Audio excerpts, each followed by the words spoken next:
Partenaires, parce qu'il seul ne peut rien faire. Mais avec ses partenaires, je crois qu'avec tout ce qui se passe, il peut trouver ça. Mais nous sommes très contents pour ça.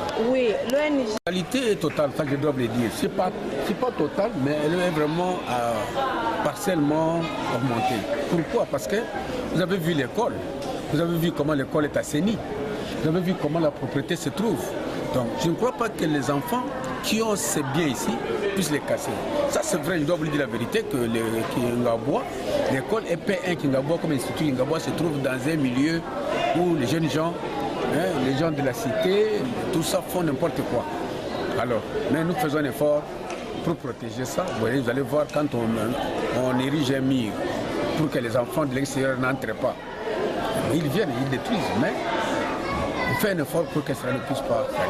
Mais je suis sûr et certain qu'il y a une amélioration. Merci. Okay, merci. J'avais des journaux à aujourd'hui. Changer de décor, envoyer à l'école. Merci beaucoup pour la question, madame journaliste. L'impression que j'ai, d'abord pour l'ONG Lolango, l'école, c'est un bien de la communauté. C'est-à-dire, c'est notre bien à nous, parents, à nous, familles. C'est-à-dire, l'État construit une école pour préparer l'avenir de nos enfants, nous qui avons des enfants. Alors, l'ONG Lolango, qui vient de voler au secours de cette école, c'est-à-dire, nous qui avons des enfants, nous inscrivons nos enfants pour qu'ils étudient, et lui vient pour aider ses enfants à mieux s'asseoir pour avoir un bon apprentissage. C'est une très bonne impression. Nous félicitons l'ONG Lolango. Nous l'encourageons d'aller toujours de l'avant. Nous prions Dieu pour qu'il puisse avoir encore beaucoup de partenaires qui pourront nous soutenir à poser encore des actes qui seront encore plus grands, plus visibles encore. Pourquoi pas la réhabilitation? Pourquoi pas encore ajouter des bancs? Pourquoi pas des salles de basket? Pourquoi pas? Donc nous avons besoin de salles de conférences. Ici, nous avons besoin de beaucoup de choses et l'ONG Lolango est prêt. Voilà, nous avons des latrines, nous avons des points d'eau, nos enfants, nous avons des salles pavées. Pour la deuxième question, vous dites le message que je peux lancer pour les parents, envers les parents qui gardent les enfants dans leur maison. Non, garder un enfant à la maison, moi je dirais c'est comme commettre un crime. Pourquoi? Un enfant qu'on garde à la maison, cet enfant n'a pas l'avenir. Cet enfant ne fera rien, ne sera même pas utile pour la famille. Il sera d'abord un danger pour la famille parce que il peut devenir un coulouna, un bandit, un malfaiteur parce qu'il n'a pas étudié. Et surtout dans ces coins. Voilà, comme vous le dites. Alors, l'école, c'est là où on forme l'enfant. L'enfant est instruit, l'enfant est encadré, il est préparé pour l'avenir. Et le premier bénéficiaire, c'est la famille. La famille, c'est lui le premier bénéficiaire. Il y a la société, pourquoi pas la nation et le monde tout entier. Nous avons des inventaires qui inventent beaucoup de choses. Ils sont passés par les bancs de l'école. Ils ont commencé par l'école primaire et ensuite et ils sont arrivés là où pour devenir des grands hommes comme nous les appelons aujourd'hui. Alors, je lance un appel aux parents d'inscrire les enfants et de se sacrifier pour non seulement les inscrire et les abandonner, mais se sacrifier pour supporter leurs études. Parce que les études ont un coût qu'il faut payer. Même si on dit aujourd'hui, par exemple, une école gratuite, une formation gratuite, oui, mais le matin, l'enfant doit avoir un 100 francs pour acheter un biscuit, un beignet à l'école. C'est un coût. Il faut nettoyer les uniformes, c'est un coût. Il faut acheter les cahiers, il faut les sacs, il faut les baskets. Tout ça, c'est un coût à payer.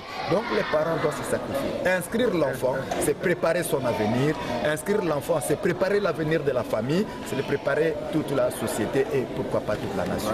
Voilà les messages que je lance. Ok, donc question. L'ONG Lolango vient au secours de ses enfants. Il a mis à leur disposition des bibliothèques, une salle d'information, d'informatique, pardon, qui va leur permettre à bien faire la lecture et puis à connaître la machine. Au nom des parents, moi je vous dis ceci. Les parents ayant les enfants dans cette école sont déterminés à accompagner l'école. C'est-à-dire, nous avons besoin, au nom des parents que je parle, que nos enfants puissent avoir une bonne formation. Et l'ONG Lolango vient de répondre à nos attentes, à nos besoins. C'est-à-dire, Le 9 octobre, nous avons l'Assemblée générale des parents.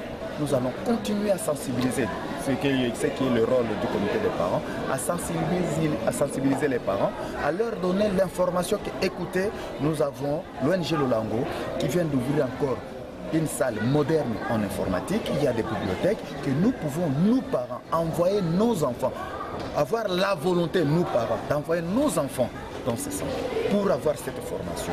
Ensemble avec l'école, nous allons militer, nous allons nous battre pour bien encadrer nos enfants dans cette formation. Et je pense qu'à la fin de l'année, il y aura un bon résultat parce que ce n'est que le début de l'année et à la fin, c'est la fin qui justifie le moyen.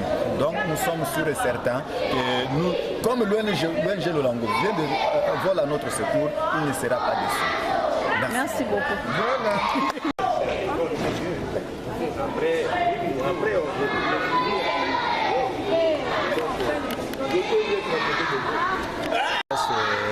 C'est Émile Chom-Lemondé, président de l'ONG Lolango Asbel RDC, président de l'association Lolango Amour France, volontaire à la Croix-Rouge française et aussi partenaire de l'EP1 Kingabo. Oui, vous parlez des partenaires. Merci beaucoup madame pour la question. D'abord, je suis un enfant de Kingabo. Et puis, quand je suis parti en Europe, j'ai dit qu'il fallait que j'aide les enfants de cette école, parce que c'est la plus grande école de Limité, avec au moins 2000 élèves. Mais les parents n'ont pas de moyens. Comme je voyais les conditions dans lesquelles les enfants étudient, je me suis dit qu'il fallait que je puisse quand même apporter quelque chose dans cette école. C'est pourquoi, depuis 2012, chaque année, nous réalisons un ou deux projets. Il y a la distribution de fournitures scolaires, il y a l'installation de points d'eau, il y a le pavement, canalisation de eaux de pluie et puis aussi la réfection des murs des classes.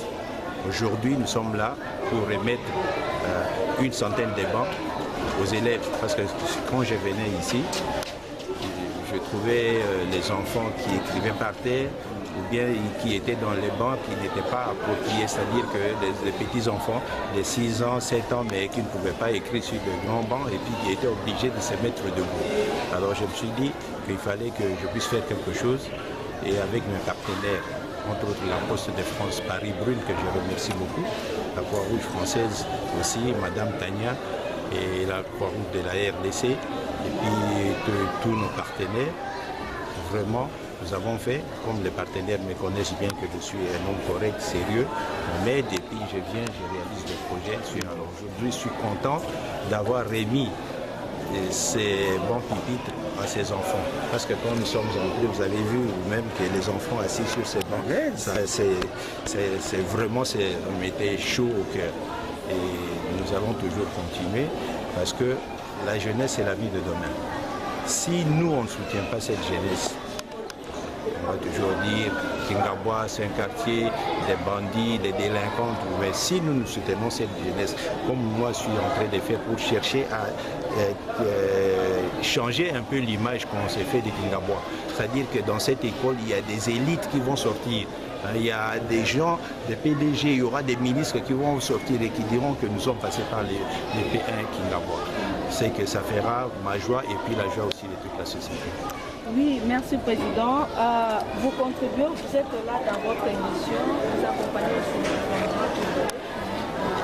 sur l'objectif d'élever le niveau des enfants. Parce que je réponds aussi quand même à la demande du gouvernement, comme le ministre de l'enseignement primaire a décrété cette année l'année de la lecture. C'est pourquoi j'ai répondu favorablement à la demande du ministre du gouvernement en tant que Congolais de la diaspora. Pourquoi nous allons visiter ici une salle informatique moderne et puis une bibliothèque qui sont mises à la disposition de ces enfants, surtout de l'école primaire, pour que maintenant c'est l'informatique, la lecture.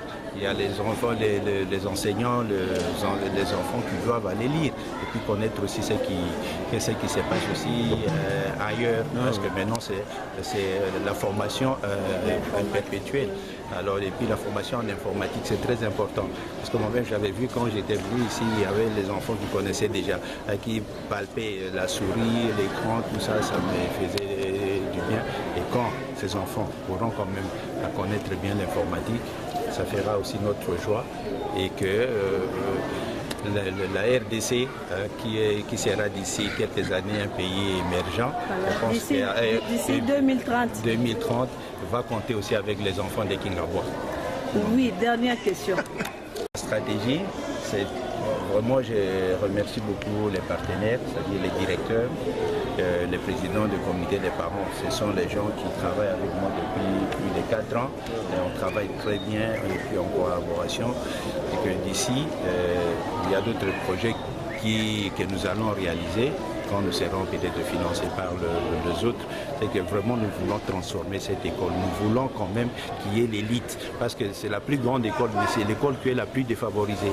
Les parents qui ont des moyens scolarisent leurs enfants dans les écoles privées. Mais ici, ce sont les parents qui n'ont pas acquis. Ils se battent d'ailleurs même pour nourrir leurs enfants. Et maintenant pour les scolariser, c'est pourquoi nous faisons tout. Si vous voyez aujourd'hui, Anastasie, les P1 Kingabois, contrairement il y a 4 ans, il y a 5 ans, c'était pas ça. Maintenant, ça devient une école moderne, là où on est là. On ne pouvait pas accorder une interview ici, parce que c'était la boue. Mais maintenant, nous sommes là. 6 mois après, vous voyez l'aspect qu'il y a.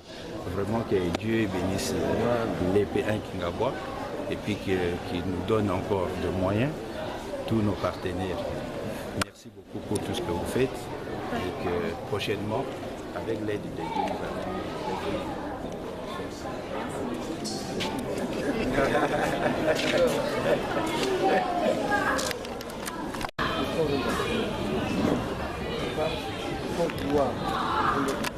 ça prend juste une fenêtre de porte.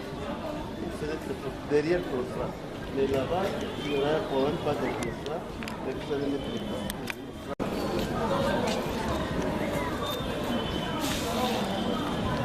Je ne vois pas les cibères.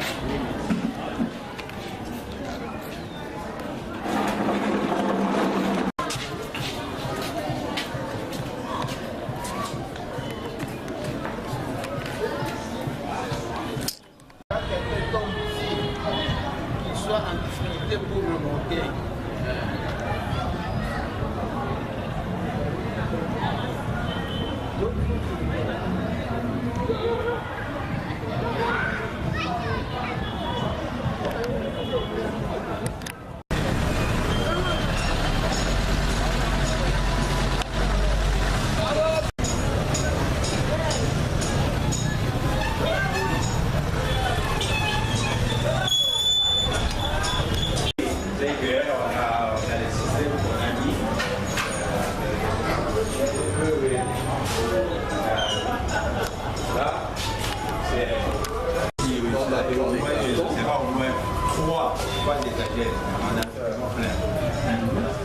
Et là aussi, on mettra aussi des livres.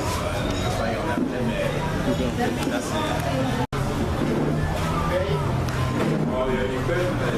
c'est en moins de frais. Autrefois, quand on était là, on avait dit comme ça. On avait dit comme ça. Et après, c'était respecté. On avait respecté du parti. Alors là, le problème, c'est que je suis partenaire.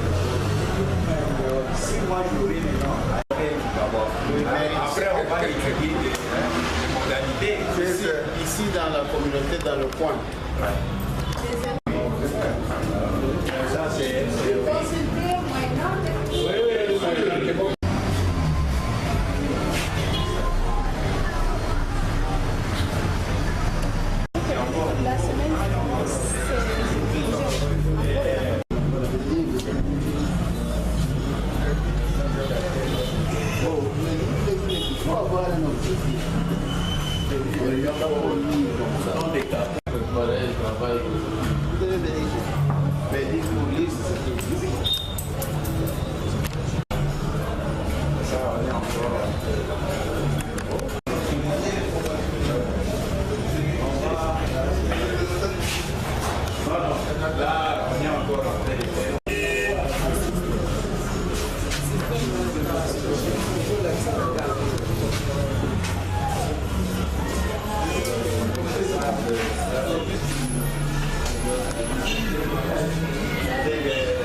Gracias.